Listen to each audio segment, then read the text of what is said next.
Hey guys, so we are going over week 4, which is Job. And Job, what most scholars believe, is the earliest book of the Bible.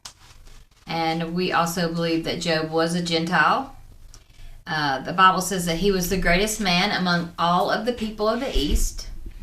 And Job was very wealthy. He had like 7,000 sheep and goats, 3,000 camels, 500 yoke of oxen, 500 female donkeys, and a large number of servants.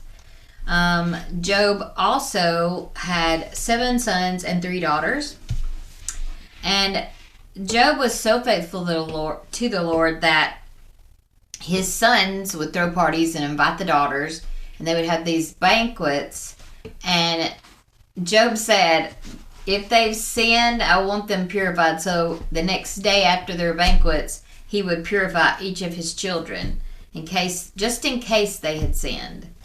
And we know that Job lived in the country Uz, but we don't know exactly where Uz is located, except for in the east. Mm-hmm. So if anyone knows where Uz is located, we're learning, y'all are learning, so let's learn together, and y'all comment and let us know where Uz may be located. But I love Job. It is my favorite book of the Bible, and I know it kind of drags on for some people, but I love it because, if you've ever suffered through something, and I've suffered through before when I've been trying to follow the Lord, or when I have been following the Lord, and rather than get angry at God, I did say, I know you have a plan in this. Ooh, I wish I knew what the plan was because I'm struggling. But did I hold it against God? No. And did he show me later? Yes. Does he always show us when we're suffering? Not always. And so I love that Job made it through all of this, and God didn't show him why he was going through all this, but it said, later we'll go over it, that he never once sinned and never once gave up on God. And so I love that. Favorite book of the Bible. It describes Job, and that is one thing that I love, that Job was described as he has complete integrity, he feared God, and he turned away from sin. In other words, he turned away from evil, he ran from it, and that's amazing. So he was honest and he had strong moral principles. So the beginning of Job sort of gives a detailed outline of who this man is, why he is important to this story. And then it gets into a really interesting section where we get an insight into the heavenly realm, where God has called everybody, all his sons, the sons of God, to him, so that way he can talk to them. Well, that's what I was about to cover, and my very first question is, who are the sons of God? Spiritual beings that are in God's heavenly family. So not demons. They were part of God's heavenly family. Well, not at this time. The demons aren't, right? But it looks like, to me, the way I read it, is that the demons and Satan come to stand before God. Is that not right? Because I was thinking Ridley said something different Sunday. Depends on how you understand the Satan here. Satan can just mean accuser. It could be Satan, which is later used as a proper noun in the New Testament and in certain passages of the Old Testament, as referring to the evil spiritual entity that rebelled, and a bunch of other spiritual beings also rebelled with him against God. So the sons of God are demons? No, ma'am. The sons of God are any spiritual beings. So we don't know who the sons of God are in this. Any spiritual beings. It could be both the faithful angels and the unfaithful spiritual beings. So, is this an accuser or is this the accuser? Because Satan can mean just accuser. And if it's just an accuser and not the accuser, then it's another spiritual being that's sole role is to accuse people But that typically is what the accuser does. And he accuses believers and faithful people before the Lord. So I tend to take this as this is the Satan, not a Satan. But you'll see it in the New Testament where he calls Peter Satan.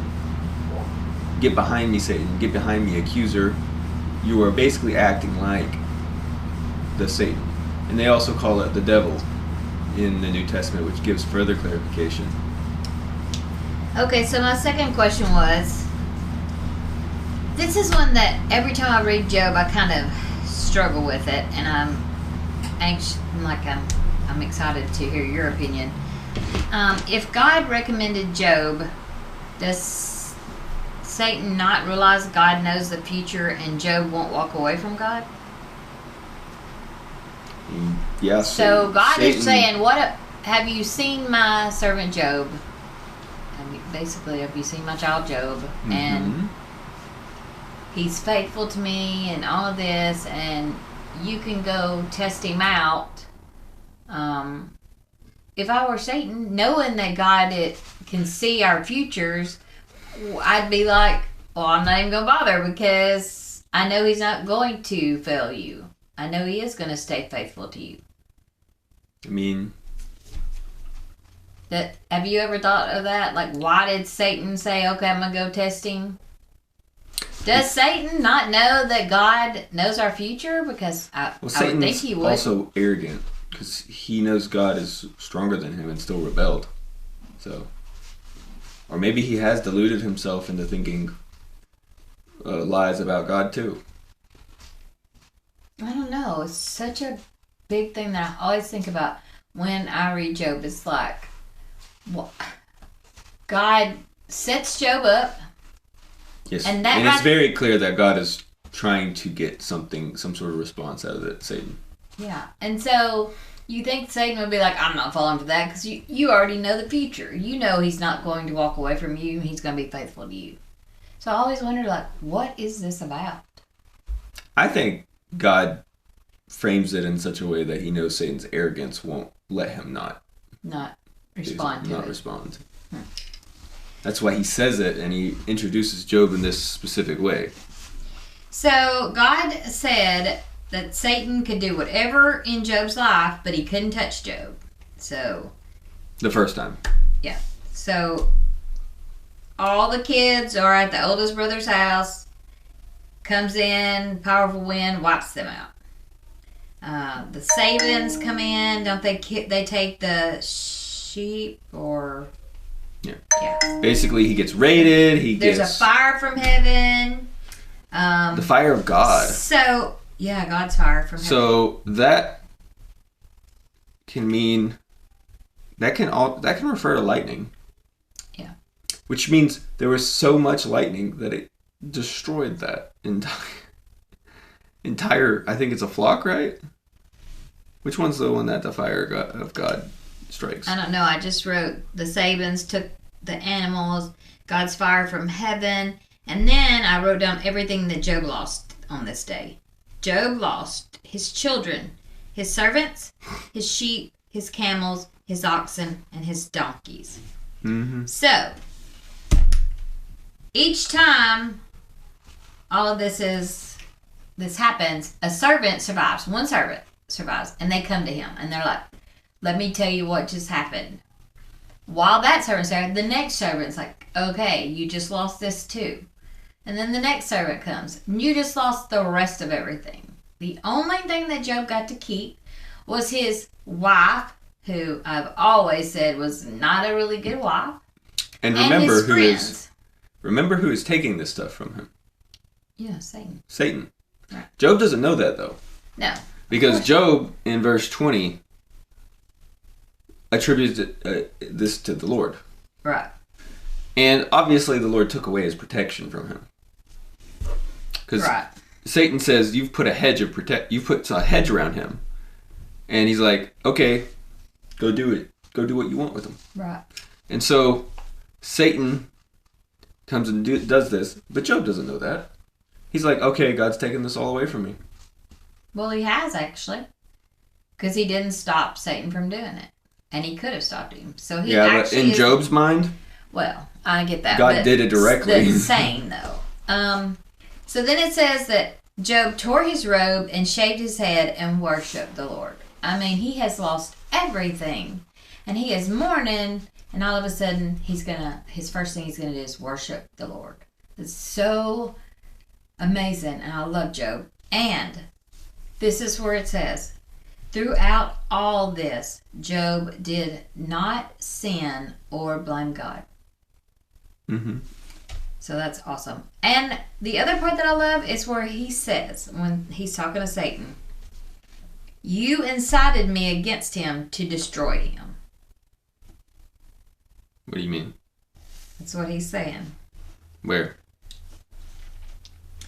All right.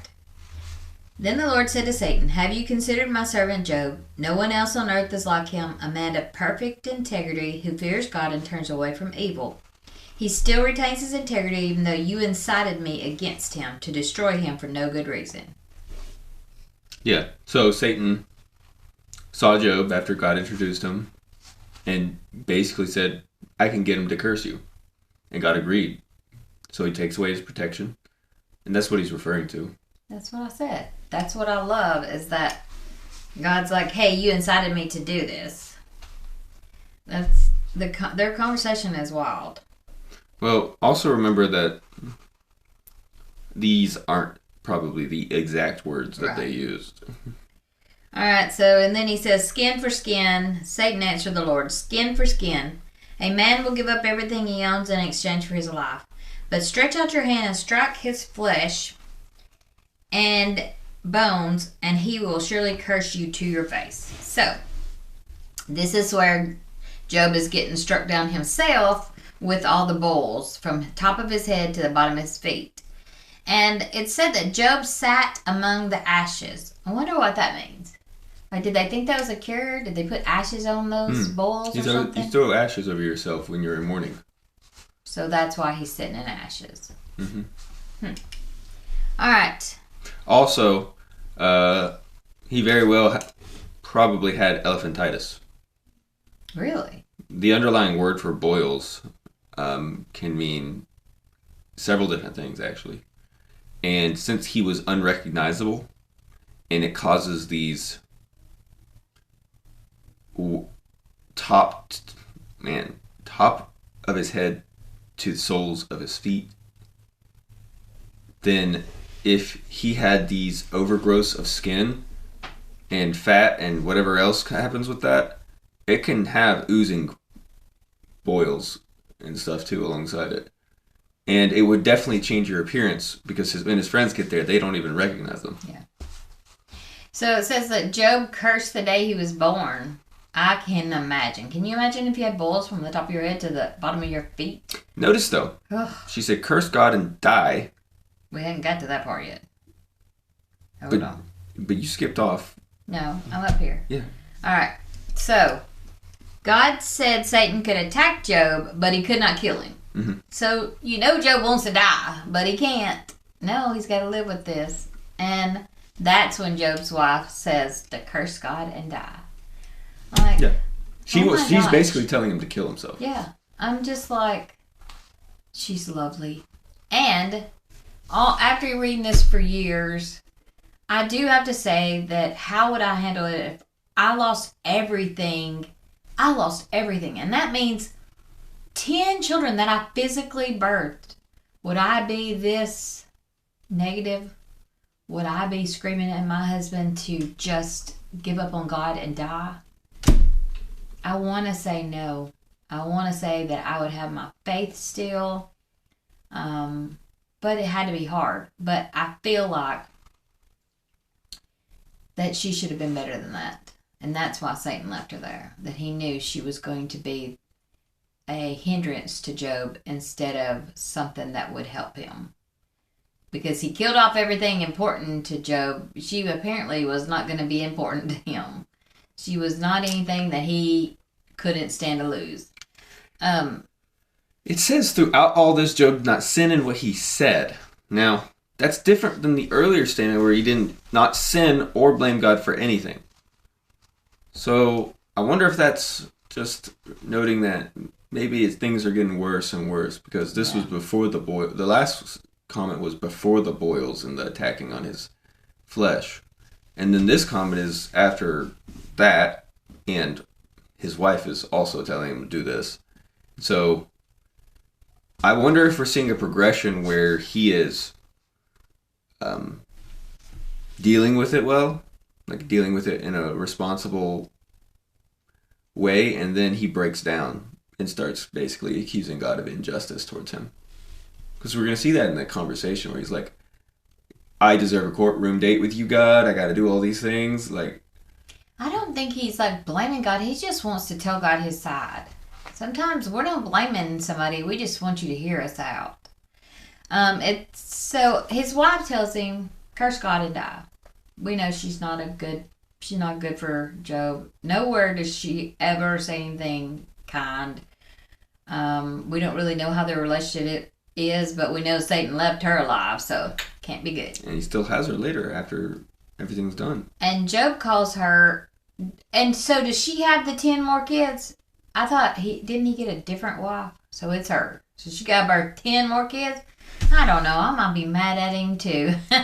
But he calls her. You speak as a foolish woman speaks. Yeah, he calls her foolish. And he's saying you're speaking like a fool. Yeah. Don't just right out say you are a fool. Well, no, he calls her foolish. I wonder if that's tactical. He calls her foolish, and if you're a wife, you know that means he just called you a fool. So, all right. I mean, she is being a fool. She's telling him to abandon God and then go die. So, the next thing we read is about Leviathan. No, next thing we read is about Job's friends coming. We just got finished talking about that. His friends come over. All right, tell me his friends' names. Eliphaz the Temanite, Bildad the Shuhite, and Zophar the Naamathite, all of which are in no way connected to Israel. Okay, gotcha. Those people groups are all Gentile groups. And they know about God too.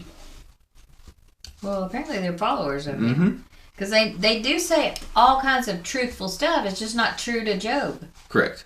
And so then they go and they're ready to go and comfort Job in all of this. They hear about it. When they get there, they realize, oh my gosh, this is even worse than we thought. Because they couldn't even recognize him. Yeah, and so they weep Job aloud. Was barely recognizable. They mourn with him for 7 days and nights. And then they start opening their mouths after Job starts opening his mouth. Well, and it says that the friends wept, tore their robes, and threw dust into the air and on their heads. They all sat on the ground with Job silently for 7 days. And they said that Job's suffering was intense. So, I would love to think that they really did love Job. And they just thought he was hiding a sin. That's exactly what it was. But most people think they were just horrible friends. But Job calls them horrible comforters. Yeah, I'm just like, were they horrible friends? Or yes, God specifically says. Oh yeah, later, but not yet. Moment. We ain't seen that. We haven't got to that part. But I'm just saying, at first you think, are they horrible friends? Because they came in, they ripped their clothes, they suffered with him, they sat there for 7 days without saying a word. I wonder if they were doing good then. Yeah. So. But then later they just get. They just do a 180. I think they just get mad at Job because he won't say he sinned.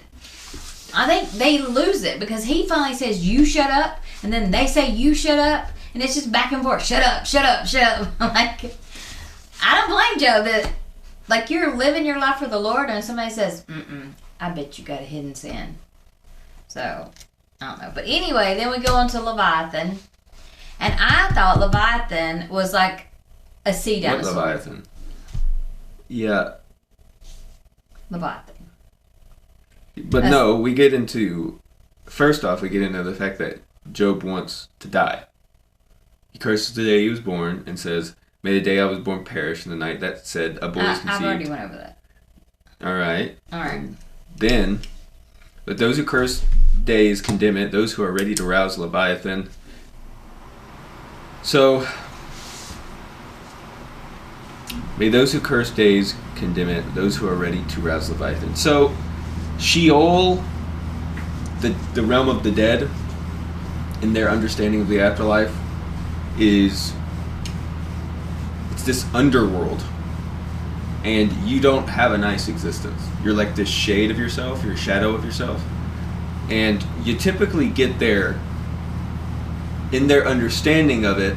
Now, are they teaching it specifically? But in their understanding, especially before the time of Abraham, in the covenant of Yahweh, you get there through going deep into the earth or deep into the sea. Like you die and your soul goes into the middle of the earth, basically, is the idea, or under the earth. Through the sea? Is that what you just said? It's the underworld. You go under the world. So you are now a shade under the world. I just thought you said through the sea. Yes, ma'am. You could get to the in there, and so I'm wondering if he's saying that those who curse days condemn it, those who are ready to rouse Leviathan, might be referring to people who are close to dying, and this could be a different way. Those who curse days condemn it, those who are ready to rouse Leviathan, could be a sign of if you are cursing your life, Leviathan is a symbol of something. I don't fully know the reference, though, of why he's saying that those who curse days condemn it, those who are ready to rouse Leviathan. Okay, so I've always thought in Job when he's talking about Leviathan and then later Behemoth that he's talking about dinosaurs. That dinosaurs probably still existed about the time of Job, since that's the earliest book of the Bible. Could that possibly be true? Leviathan would have been a massive sea creature. It lived in the ocean. I thought it was a sea dinosaur, sort of like a Nessie. Like a That's what I've plesiosaur? always thought. Well, not necessarily that, but just like a dinosaur that lives in the sea, like a giant sea monster. It's definitely some sort of extinct creature, because I don't think anything we have matches these descriptions Right. that they give of it. Because Behemoth is described too later, and it seems like a land dinosaur. So I've always thought these. Okay, so, but I'm reading this, and it's basically a sea serpent demon. So they're saying it's a demon. Like I mean, you we said. don't get any description here. We just say it's something that lives in the ocean.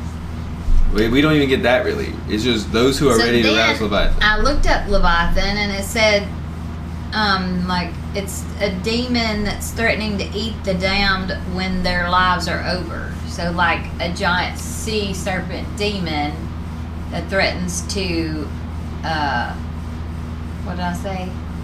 Eat the damned when their lives are over. And it also is just another word for chaos.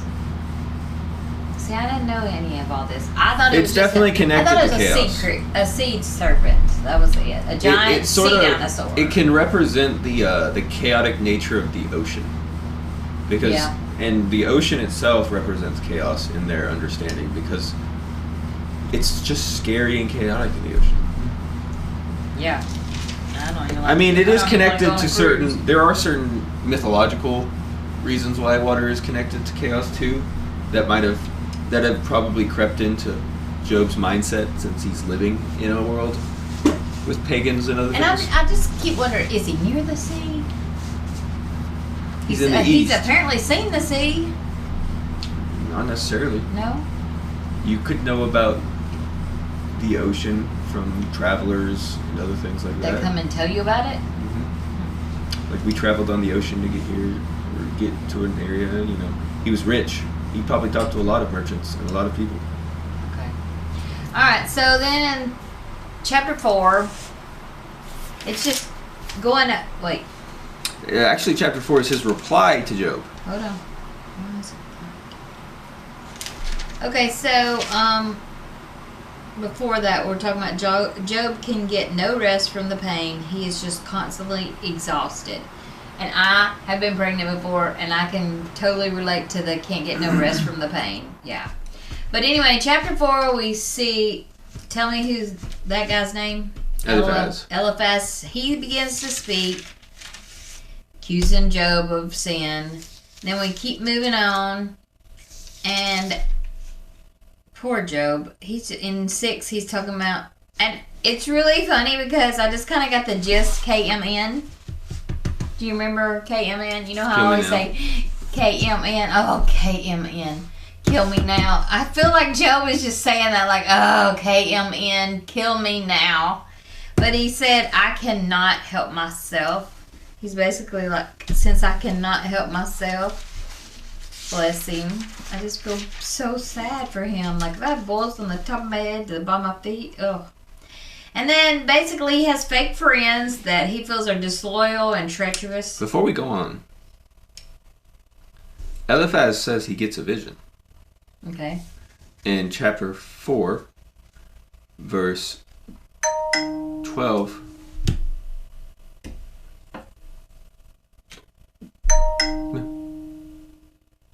Verse 12 through 21 until the next chapter.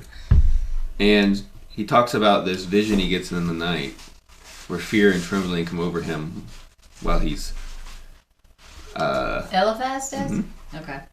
And he sees a figure. The figure terrifies him. But then it speaks in a whispering voice, and it says, can a mortal be righteous before God? Can a man be more pure than his maker?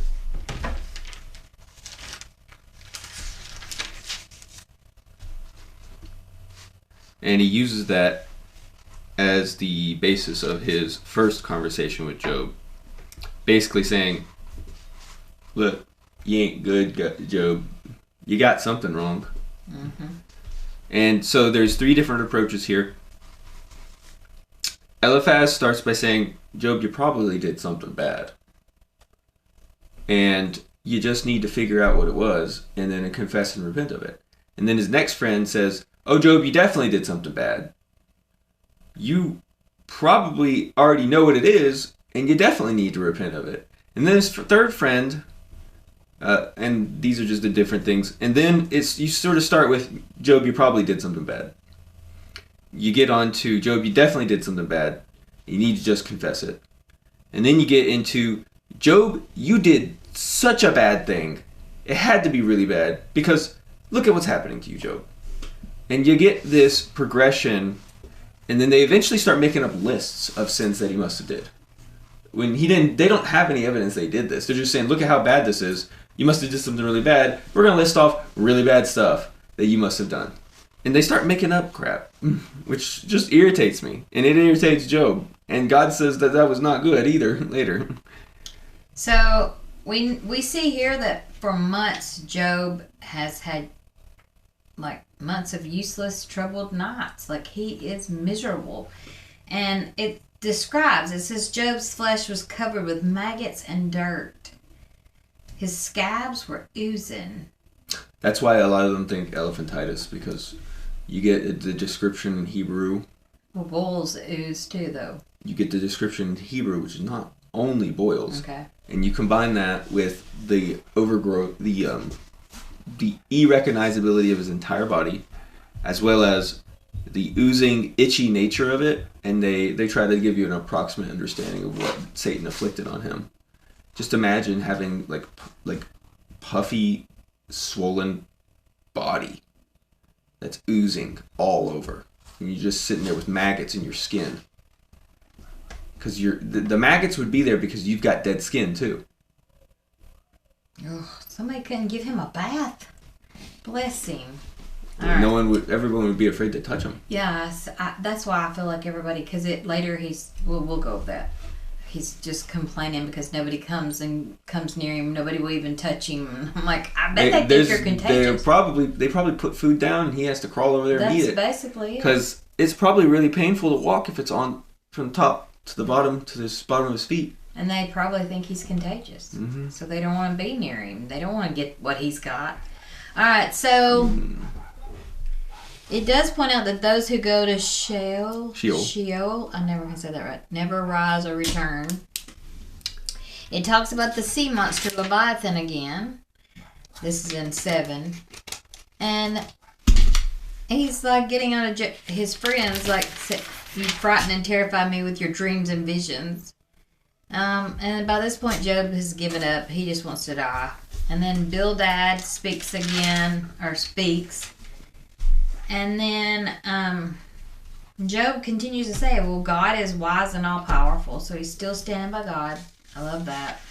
I mean, he's also saying a lot of weird and bad stuff too. Well, so he's sad. Like he's given up. He's ready to die. But I know. and basically he's begging for mercy. Like, but I do love how it does talk about like, he alone stretches out the heavens and treads on the waters of the sea. And then it talks about the constellations of the southern sky, like the Bear and Orion and the Pleiades. How do you say that? Right here. 9, verse 9. How did they know about these things way back then? I mean, I'm sure you can see some of them. Like, you can see the... they probably had different names for them then that are in the Hebrew, and the translators just put them into the names of the constellations we'd call them. They probably didn't call them the Bear, Orion, or the Pleiades in the Hebrew. Okay. They're just using what we know those constellations are called by. They probably had their own names for them. But yes, they knew the stars. They just had their own names for them. They definitely knew the stars. They were astrologers.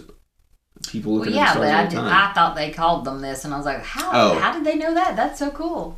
So then it's talking about God does not hold back his anger, and then it talks about Rahab. But we know Rahab is not during this time, so what is Rahab? Rahab is a reference to not the individual, but I believe a nation or a people group, if I remember correctly at this time. I'd have to look up later. I was thinking that myself. I should have wrote that down to answer that question better. We know it's not a person, so I'm like, what is Rahab? So if y'all know what Rahab is, let us know. If you know where Uz is, let us know. There's stuff that we need answers to also, so y'all help us out. So basically, Job says, look, I can't get a day in court. Even if I did get a day in court, I wouldn't win the day in court, even if I was in the right. Mm-hmm. Which he's implying that God would be unjust. Because if he gets a day of court and he knows he's righteous, but then he wouldn't win, then he's basically saying God would condemn him even if he's righteous. Maybe. And so...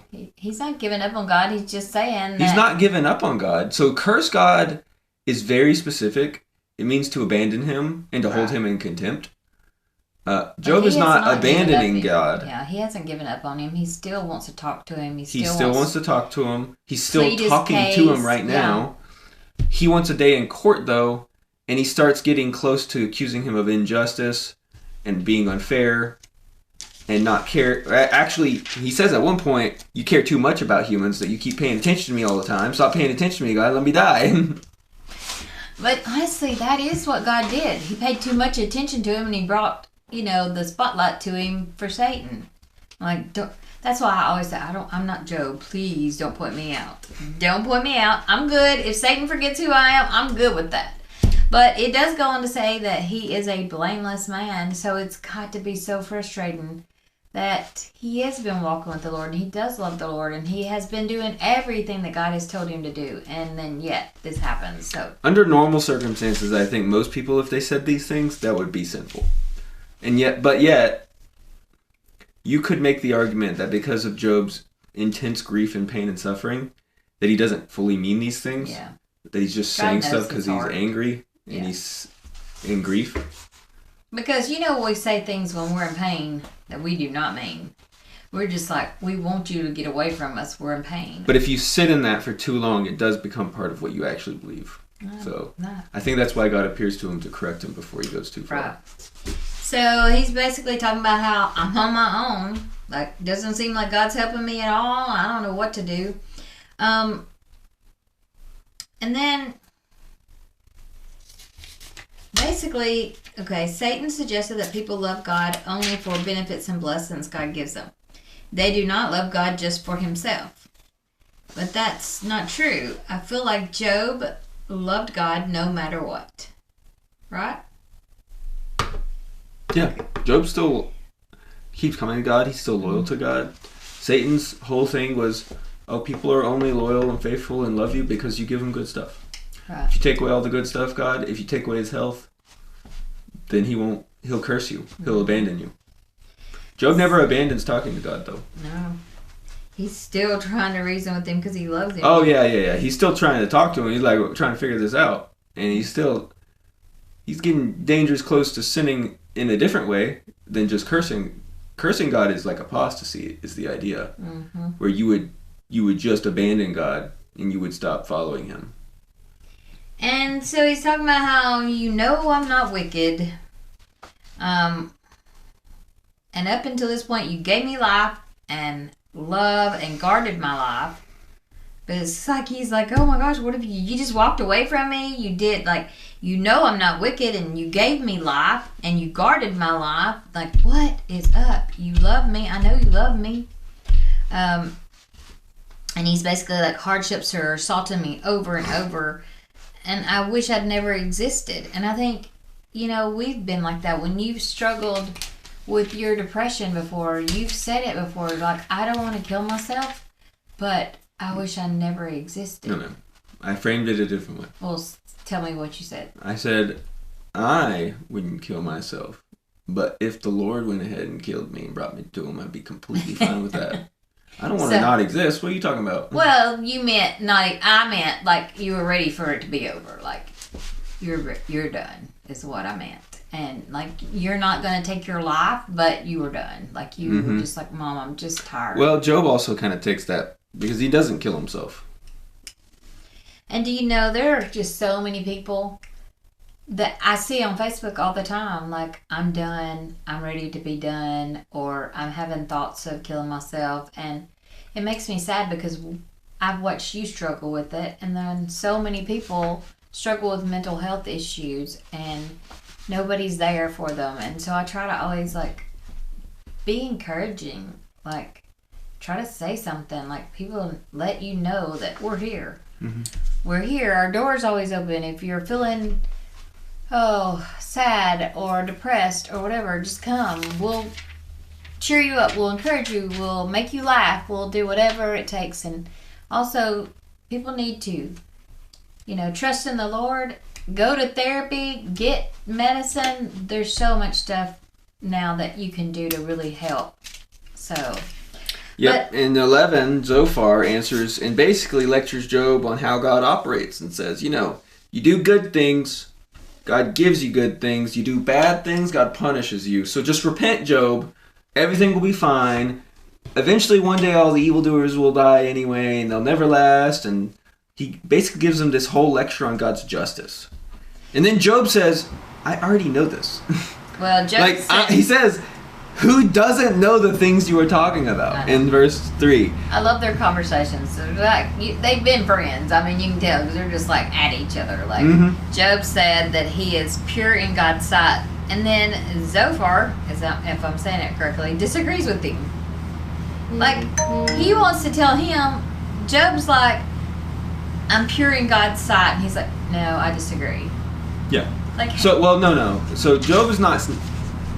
Job is saying, I haven't done anything to deserve this. No, I'm pure in God's They're sight. saying, you must have done something pretty bad, Job, because this wouldn't happen otherwise. Which is just what I said. But hold on.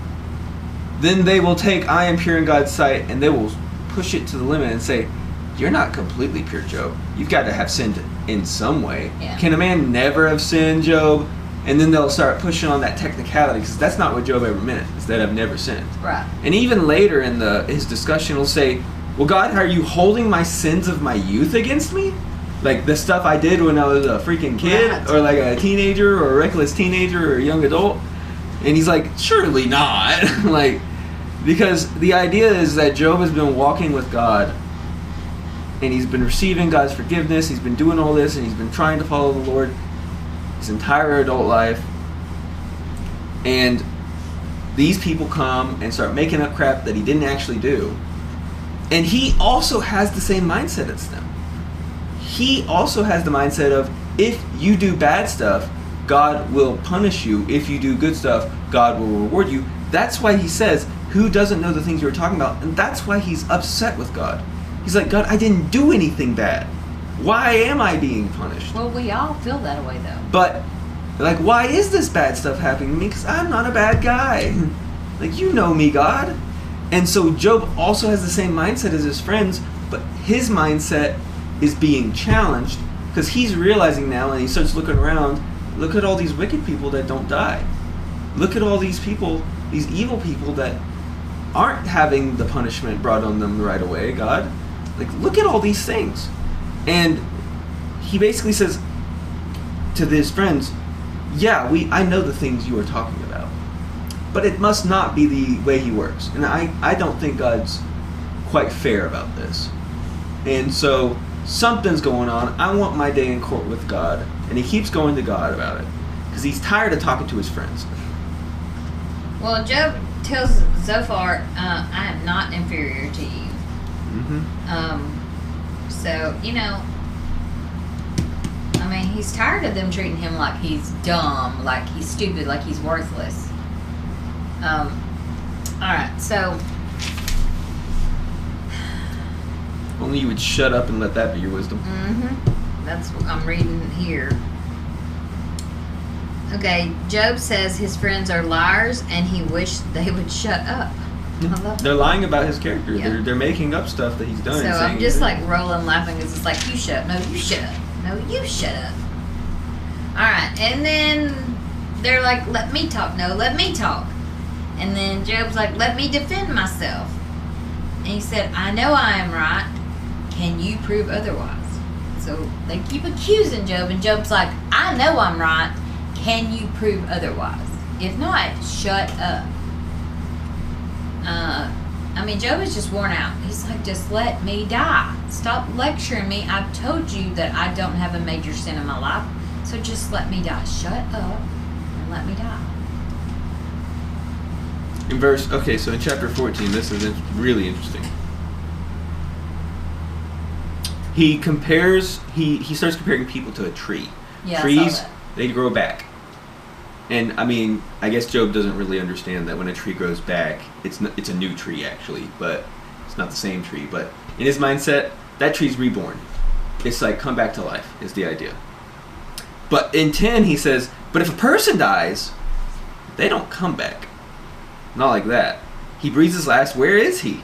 And the answer is he's in Sheol. Because he answers it later. Well, that was something that I was and wondering. If in 13, he's like, if only you would hide me. Go to 13.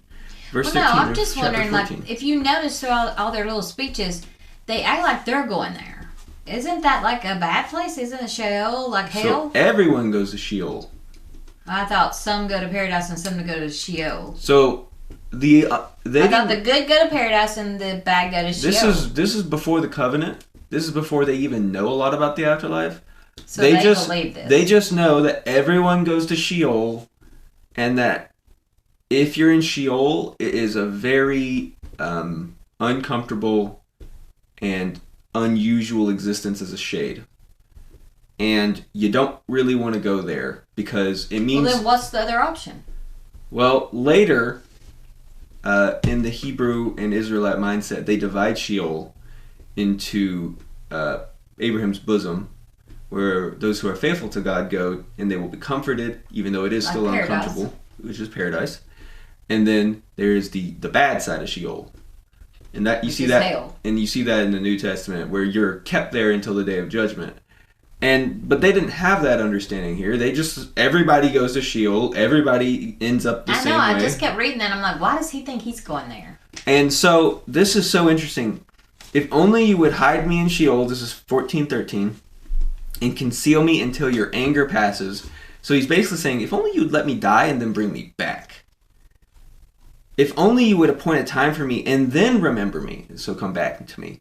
But, and then he says this, when a person dies, will he come back to life? He's asking this as a question. If so, I would wait all the days of my struggle until my relief comes. You would call, I would answer you. You would long for the work of your hands, then you would count my steps, but would not take note of my sin. My rebellion will be sealed up in a bag, and you would cover over my iniquity. He is talking about the forgiveness of his sins and the resurrection back to life. That is a foreshadowing of Jesus. So he's saying, when a person dies, will he come back to life? He doesn't know. That's why he's asking it. He's like, if you could do this, that'd be great. That'd be way better. I'd die. I don't mind dying if you're going to bring me back. But like, if you're just going to do this to me and I have this limited life and then I'm going to be a shade forever or until whatever time or whatever they had fully in their understanding, like, why are you doing this to me, God? Just let me alone so I can live the rest of my days. But then he's like, but if you're just going to bring me back, like, can you, like, do that? Can you, like, let me die and then bring me back after? That's kind of the idea here. And he doesn't know. Because Job is before even the covenant of Sinai. He doesn't know any of the stuff about Jesus. But he's basically foreshadowing Jesus. If so, I'd wait all the days of my struggle. You would call, I would answer you. You would wipe away my sin and my rebellion. You would cover over my iniquity. This is all picture of Jesus in the book of Job. Resurrection from life and forgiveness of sins. So salvation from Sheol and death, so you can come back and live in your body in this world again, in a new body, in a new world, and your sins are forgiven. But Job continues because of his pain. He doesn't know the answer to that, so he then continues, and then he starts talking about a mountain, and he feels only the pain of his own body, and he mourns only for himself. And then Eliphaz answers again, and we get another long diatribe about how you must have done something wrong, Job, because God only punishes the evil, and the good guys he rewards. And then Job says, you're all miserable comforters. There's no end to your empty words. Why do you keep talking, basically? And he says, my spirit is broken. This is chapter 17. A graveyard awaits me. My eyes are grown dim from grief. My whole body has become but a shadow. Basically, everybody looks at me and they reel in disgust. So it says Job says if the roles were reversed, he would speak encouragement to them. Mm-hmm. And he is so mad at them, and I don't blame him. He said they're miserable comforters, and they scoff at me as I weep before God. So he really is like, look, I would be a better friend than you. Like, I would encourage you if this was going on with you. And then, God has handed him over to Satan to do with him as he will. He can't kill him, but everything else is fair game. And so Job looks horrible by this point. Like, it describes the way he looks, and he looks bad from all the weeping, and then what his body looks like, and the darkness of his eyes. Like, bless his heart. He probably looks near death. His entire body is swollen. Yeah. He's got oozing pus, maggots on his and in his skin, dirt and dust all over him. The dude is a wreck. So it says that he's broken. He just wants to die. He acknowledges his friends are mocking him and rebelling against him. He knows they've got closed minds to understanding that he doesn't have any sin. And people are scorning him. They spit at him. I mean, they probably are like, oh my gosh, he's contagious. Stay away from him, because bless his heart, he's like crying out, and no one will come and help him or be near him. Like, where's his wife is what I keep wondering. And then he's like, doesn't have anybody there. And chapter 19, verse 17. My breath is offensive to my wife, and my own family finds me repulsive. Yeah, I'm getting there. I'm at 17 right now. His eyes look dark and bad, and he's really skinny now. So, he's not eating. He's miserable. He's ready to die. His body's ready to die, too, it sounds like. So now Bildad's speaking again, and I mean, he's talking about, like, parts of his skin are eaten away. I mean, this man is almost at death's door. No, that's what he says about the wicked. So, yes, the life of the wicked is extinguished. Right. And then he basically goes into the thing again. Like, this is what's going to happen to the wicked. You must be wicked, Job, because this is happening to you. Yeah. So repent. But that's what I'm saying, that his skin is eaten away. Like, he looks bad. And, but one thing that did make me laugh was when Bildad is talking to Job, and Bildad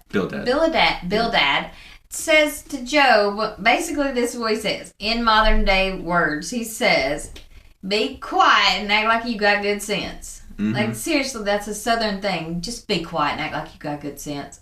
How many times have you been told that growing up from me? Just act like you got good sense. Act like you've been somewhere. Like, seriously. So when he was talking, I was like, I could just hear me saying it. Act like you got good sense. Come on. And this is kind of where he's talking about remember you said that if it says 10 times, that means a lot. That means over and over. So he's talking about, you have humiliated me 10 times now. So they have constantly been humiliating him. And then I asked this question, like, is he contagious? I bet he's not, but they think he is. I don't think he's contagious. If this is elephantitis, you don't get that from contact. But they don't know that. Right. And I also don't fully know if it's elephantitis. That's what they think based off of the symptoms. It could have been something completely unique. Or could it just been bowls? It could. Well, I mean... Have you ever had a bowl? I don't know. No, you have not. Boils. You've never had a bowl. And trust me, after I had Ryan, I had one. It is miserable. Just reading this story and thinking about having one bowl and he has some from the top of his head to the bottom of his feet, I would just want to die. I would. Mm-hmm. So he's talking about how no one will visit him. No one will have anything to do with him. He said, no brothers, no acquaintances, no relatives, no close friends. Everyone has abandoned me. No house guests or female servants will come near me. I'm offensive and repulsive to my wife and family. Children scorn me. Mine says young men. Okay, children or young men. Or young boys. Yeah. Yeah. Which. So. Yeah. They mock and despise him. They turn against him. His family, like, these people are super, like, two-sided too, because, like, after he gets restored, they come back and they give him, like, silver or something. Like, it's super weird and dumb and superficial. Butt kissers or brown nosers? Well, no, they have the same mindset as Job's friends. Now that God's blessing you again, it must mean you have dealt with your sin. That's really the mindset of the culture. And I mean, so if you look at Jesus' time, they also had that mindset. Who sinned? This man or his parents? That he was born blind. And Jesus is like, none of them sinned. This man was born blind so that way God could be glorified. Who sinned? Who did the greater sin for the Tower of Siloam to fall on those people, or for their blood to get mixed in the sacrifice by Pilate? Jesus said, neither. They don't have a greater sin than yours, but if you don't repent, you'll also perish like they will.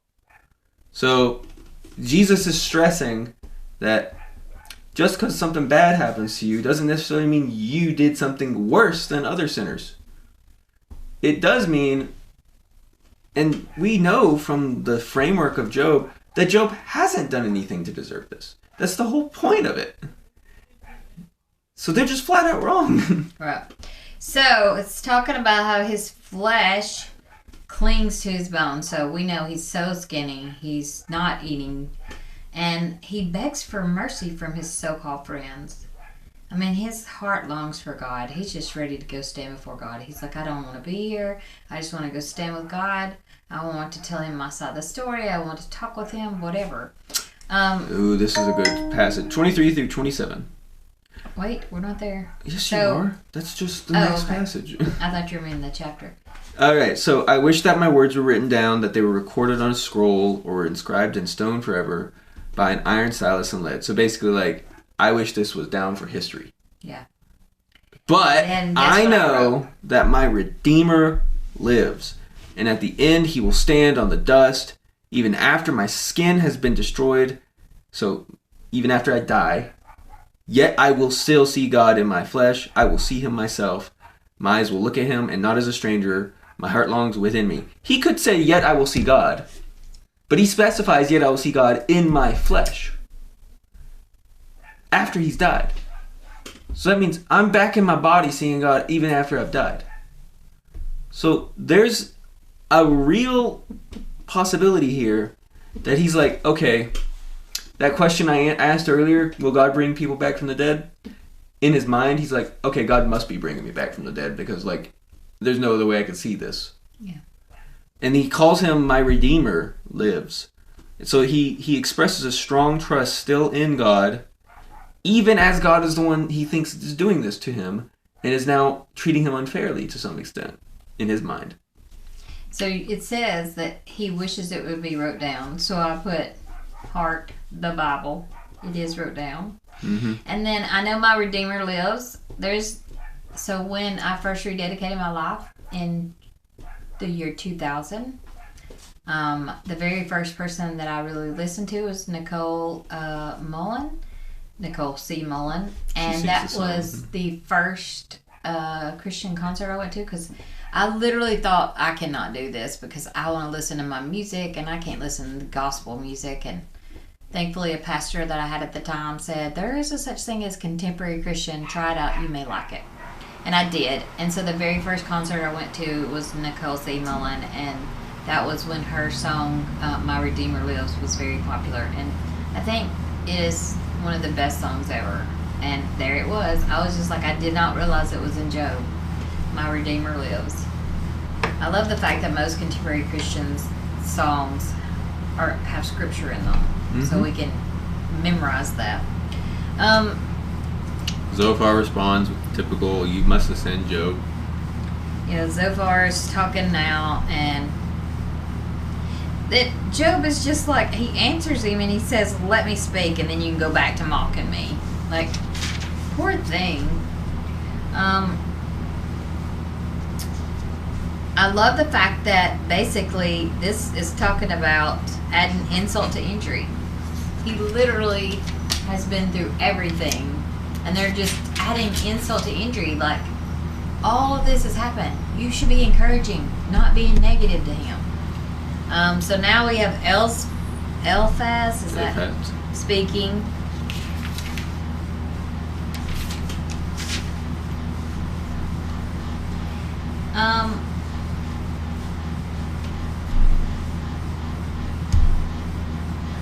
So then Job goes in 23 talking about, I just want to find God and plead with him. Because he's like, I've followed God's commands. I just want to plead my case with him. And then it does go into talking about Sheol as a place for those who have sinned. So that would be everybody, though. We've all sinned. Everybody thought in this time period, you're going to the waiting place until, well, you just go to Sheol.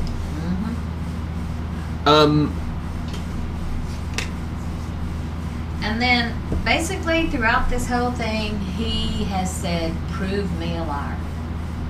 If you want to sit in this place with me and tell me over and over that I'm a sinner, that I've got some sort of major sin and that's why God has punished me, I say I'm not. I say I don't have this major sin, that I have been trying to walk with the Lord, that I do have a heart for the Lord. So prove me a liar. And they can't. They can only guess at what he could have possibly done. And they go on. And they definitely try that a lot. They literally guess all the different stuff that he might could have done, and he's like, I didn't do any of those. So, and that's pretty much what we went over this week. I do love the fact that Jesus can relate to even Job, because he's an innocent sufferer also. So Job is an innocent sufferer, but then Christ comes along and he's an innocent sufferer. And he's a sinless sufferer. Yeah. So while Job was innocent of anything to deserve this, Right. he wasn't sinless. Right. He even says, is God holding the sins of my youth against me? Yeah. So he's recognizing I've sinned before. And he says, even if I did sin, he does say this, even if I did sin, it's not between you and me, it's between God and me. Yeah. Like, my sin didn't affect you at all. Like, it would have affected something in my family or God. He wants to stand before God because he wants to say, I don't think my sin is bad enough. No, he just thinks he hasn't sinned. Well, I mean, he knows he's sinned, that. Yeah, but he's like, I don't think my sin's bad enough for this. Like, no, specifically, I don't think I've done anything to deserve this. It's not that. That's what I said. It's not he would say, I don't think my sin's bad enough. It's, I didn't do anything to deserve this, God. I've already been forgiven of all this other stuff, so what have I done in the meantime that... I get you. I see what you're saying. Because they still understood that God forgave them. Yeah. They didn't know why. And they're like, wow, God's really cool. Yeah. Alright, so next week will be week 5. We are in day 2 of week 5 now. And when we finish all of the days, then we'll be doing the next video. So if you want to read along, week 5 is Job. It's just the rest of Job, Psalm 19, Psalm 29, and then Exodus chapters 1 through 4. All right. Love you guys. Thank you. Bye.